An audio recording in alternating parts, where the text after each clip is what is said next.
գիտեք, ես ուզում եմ հորդորել ձեր շատերին, որ դուք երկար ժամանակ ինչ-որ բանի համար աղոթել եք, ինչ-որ բանի համար պայքարել եք ձեր աղոթքների միջոցով, փոփոխությունը դեռ չի եկել։ Բայց դա պատճառ չէ, որ դուք հետ նայեք կամ կանգ առնեք,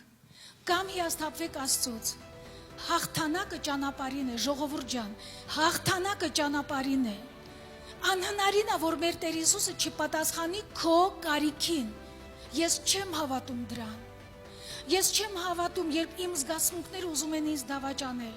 Ես մի բան հաստատ գիտեմ, որ ոչ թե իմ զգացմունքների ես պետք է տրվեմ, ոչ թե իրավիճակներին պետք է նայեմ, որից քո սիրտը կարող է ճմլվում այնպիսի ցավոտ իրավիճակ է, քո ընտանիքում, քո հարազատի ընտանիքում։ Մենք պետք է Հիսուսին նայենք, որը իրական է։ Անհնարին է, որ դու կանչես Հիսուսի անունը, նա չարձագանքի։ Ամեն։